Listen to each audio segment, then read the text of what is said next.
Assalamualaikum warahmatullahi wabarakatuh.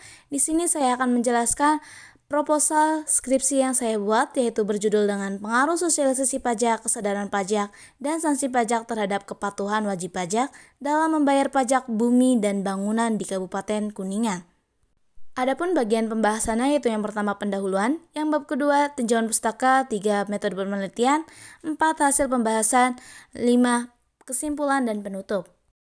Latar belakang dalam penulisan saya yaitu karena negara Indonesia merupakan suatu negara berkembang dan secara perlahan memperbaiki ekonomi. Dengan kondisi ini pemerintah mendorong berbagai pembangunan dan berbagai sektor yang bertujuan meningkatkan pertumbuhan ekonomi seperti sektor pajak, sektor migas, dan sektor bukan pajak. Akan tetapi, sektor yang sangat berpengaruh yaitu sektor pajak. Pajak adalah suatu iuran yang diberikan kepada wajib pajak, orang pribadi ataupun badan yang bersifat memaksa berlandaskan kepada undang-undang yang ditetapkan pemerintah Republik Indonesia. Pajak digunakan sebagai suatu sarana dan prasarana untuk kemajuan Indonesia sendiri.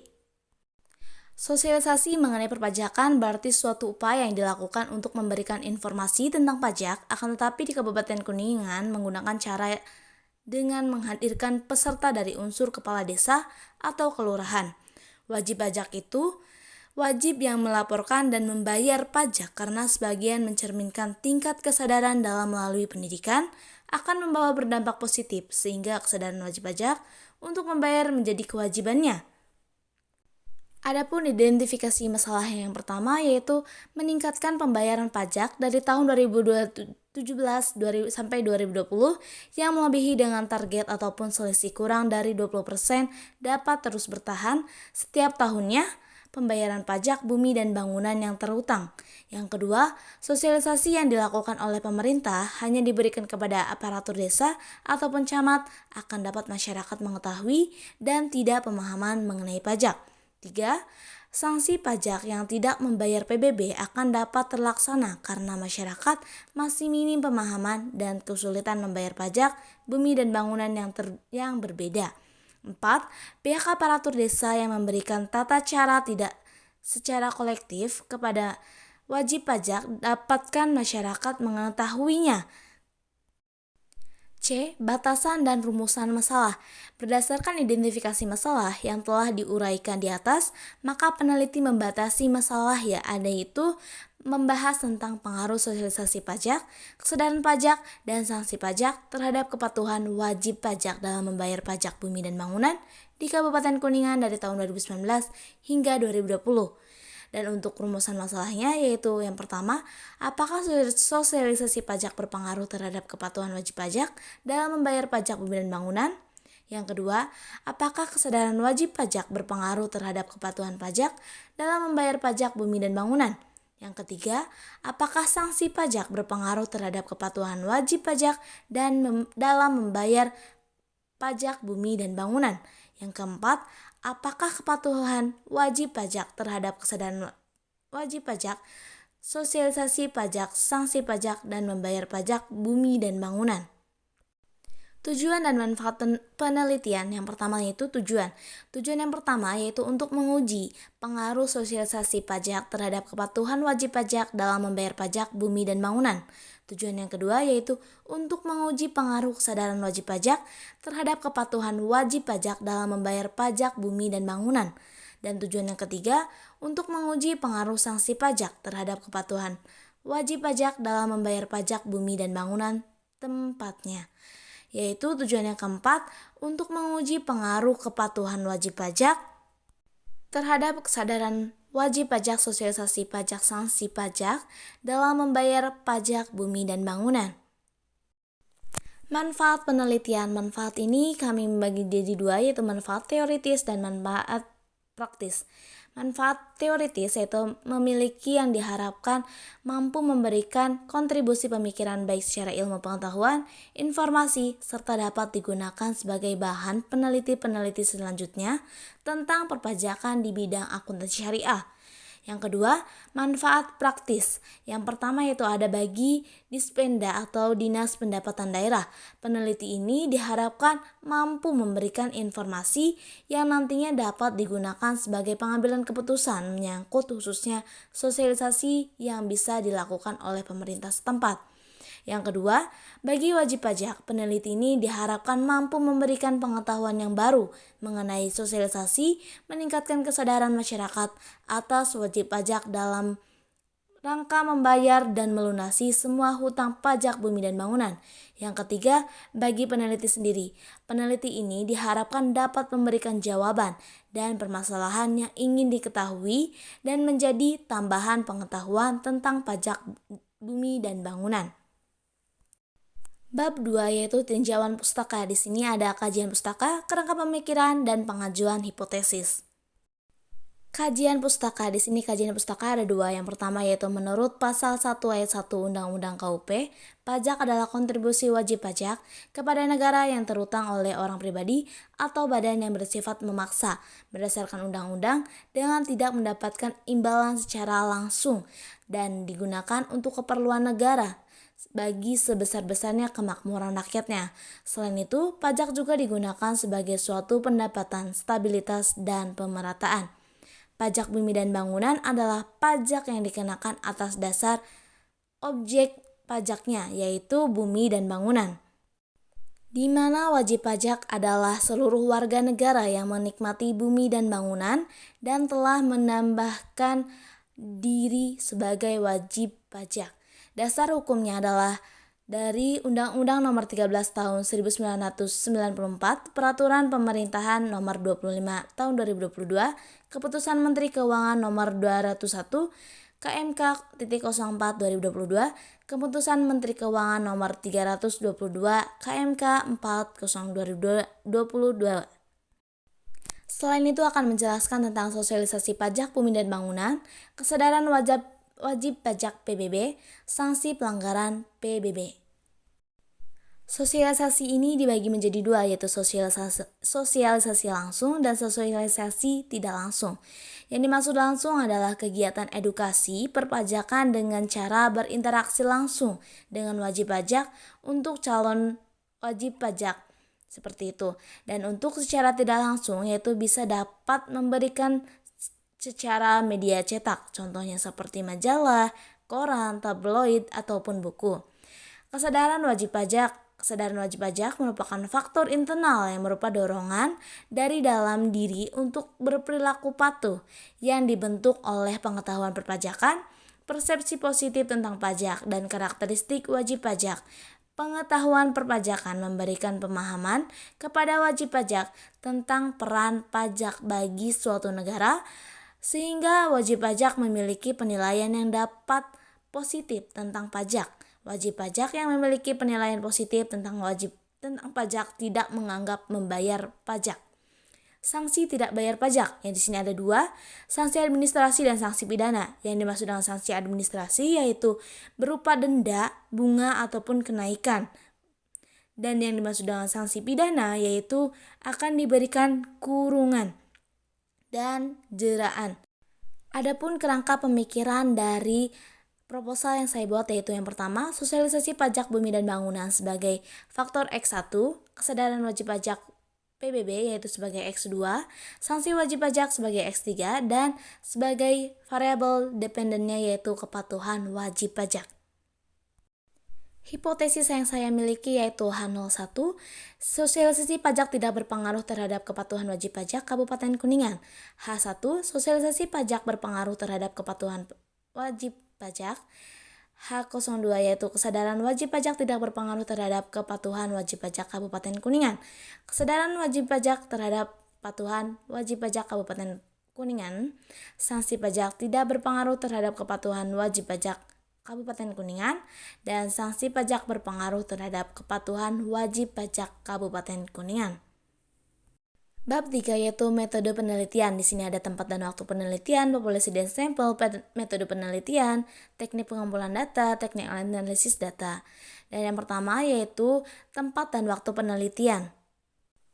Tempat dan waktu penelitian. Penelitian ini dilaksanakan di Google Form dan riset data di perpustakaan online aplikasi Kabupaten Kuningan dalam Google Form, yaitu melalui angket yang diakses menggunakan media internet di dalam media sosial peneliti di daerah penelitinya, dan dalam pelaksanaan memperoleh datanya diperkirakan jangka waktu dari bulan April hingga bulan Juni 2023. B yaitu populasi dan sampel. Populasinya yaitu wilayah generasi yang terdiri dari atas objek ataupun subjek yang memiliki kualitas dan karakteristik tertentu yang telah dibuat oleh peneliti untuk dipelajari dan kemudian ditarik kesimpulannya.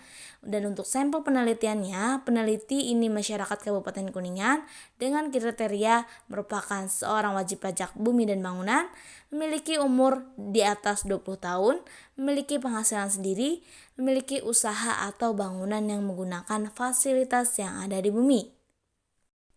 C. Metode penelitian. Metode penelitian yang digunakan dalam peneliti yaitu kombinasi atau mixed method. Jenis penelitian ini merupakan suatu langkah penelitian dengan menggabungkan dua bentuk peneliti yang telah ada sebelumnya, yaitu penelitian kualitatif dan peneliti kuantitatif. Dan untuk teknik pengumpulan datanya digunakan sebagai metode survei. Metode survei yang digunakan adalah dengan cara menyebarkan kuesioner kepada responden dalam bentuk daftar pertanyaan yang disusun secara tertulis di Google Form. Teknik analisis data di sini ada 4, yaitu yang pertama teknik analisis deskriptif, yaitu untuk menguji pengaruh sosialisasi pajak terhadap kepatuhan wajib pajak dalam membayar pajak bumi dan bangunan. Yang kedua teknik pengujian data, yaitu validitas dan reliabilitas. Teknik pengolahan data yaitu uji normalitas, multikolonialitas, dan heteroditas. Teknik analisis data yaitu adjusted R-square, uji EF, dan uji hipotesis. Bab 4 yaitu hasil dan pembahasan. A yaitu kondisi objek peneliti, B hasil penelitian, C pembahasan hasil penelitian. Kondisi dan objek penelitian. Pada hal ini, Kabupaten Kuningan sudah tergolong maju dan sudah lama merdeka. Hingga sekarang, Kabupaten berumur 572 tahun. Kabupaten Kuningan ini terdiri dari 21 kecamatan dan di mana jumlah penduduknya sekitar 1.196.017 jiwa dengan rincian wanita 1.061.886 dan laki-laki sebanyak 1.167.686. Secara administrasi, batas-batas wilayah Kabupaten Kuningan dibatasi oleh sebelah utara Kabupaten Cirebon, sebelah timur Kabupaten Brebes, sebelah selatan Kabupaten Ciamis dan Kabupaten Cilacap, sebelah barat Kabupaten Majalengka. Luas wilayah Kabupaten Kuningan adalah sekitar 1.195.071 km persegi atau sekitar 2,52% dari luas wilayah Provinsi Jawa Barat. Sebagian besar wilayah merupakan lereng bukit dan pegunungan dengan rata-rata ketinggian di bagian utara dan bagian barat 700 meter, serta sebelah selatan dan timur antara 120 sampai dengan 222 meter. Karakteristik responden. Jenis kelamin yaitu berjenis kelamin perempuan yaitu sekitar 11 orang atau 50% dan laki-laki sebanyak 9 orang atau 45%. Tingkat pendidikan responden terbanyak dalam penelitian ini yaitu didominasi oleh responden yang memiliki tingkat pendidikan SMA atau SMU sebanyak 10 orang dari 20 orang responden atau sekitar 50%. Dan untuk kecamatannya dikumpulkan bahwa masing-masing responden wajib pajak pada tingkat kecamatan dalam penelitian ini telah mewakili seluruh kecamatan di kota Kabupaten Kuningan.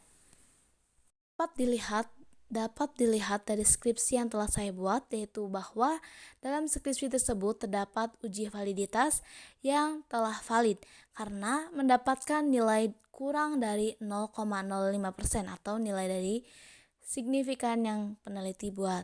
Dan selanjutnya yaitu ada uji reliabilitas, di mana uji reliabilitas ini yaitu yang mempunyai nilai signifikan lebih dari 0,60. Nah, dalam penelitian yang saya buat juga itu lebih dari 0,60. Maka variabel-variabelnya itu masuk ke dalam reliable. Selanjutnya yaitu uji normalitas.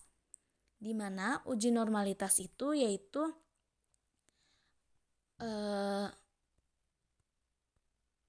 uji yang jika menggunakan probability Jar-Querbera yaitu lebih dari 0,05%, maka berkesimpulan data berdistribusi secara normal atau asumsi uji normalitas. Data sudah terpenuhi, tapi kalau misalkan kurang dari 0,05, maka data tidak normal. Dan dalam penelitian yang saya buat itu lebih dari 0,05, maka dapat dikatakan datanya itu normal atau dapat berkontribusi. Selanjutnya yaitu tentang multikolonialitas. Dalam multikolonialitas ini, dimana kalau kurang dari 10, maka bisa disimpulkan model digunakan signifikan. Jika kurang dari 10, disimpulkan model bisa terjadi dari sosial tidak terpenuhi. Dan jika lebih dari 10, maka dilakukan metode penyembuhan.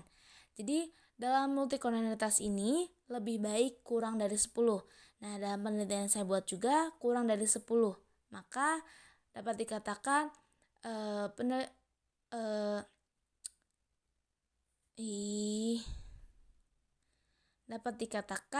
bahwa antara variabel independen itu sangat saling berkaitan atau berpengaruh. Selanjutnya yaitu ada metode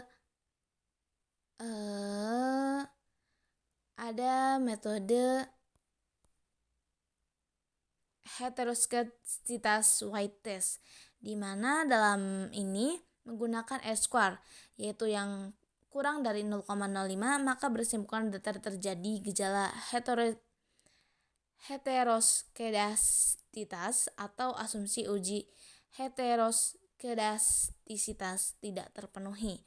Namun, jika lebih dari 0,5, maka berkesimpulan data tidak terjadi gejala heterositas atau asumsi uji heterositasnya sudah terpenuhi dan dapat dilihat dalam proposal yang saya buat. Di situ sudah tertera hasil dari uji heterositasnya tersebut. Selanjutnya yaitu dalam konsep regresi linear berganda. Dalam hal ini ada dua, yaitu menggunakan uji T dan uji F. Di mana uji F ini yaitu uji T ini yang memiliki nilai probability signifikannya sebesar lebih dari 0,05. Nah, dalam situ terdapat tidak berpengaruh. Jadi antara dependen dan independen tuh tidak berpengaruh jika melebihi 0,05%, tapi jika kurang maka saling berpengaruh gitu.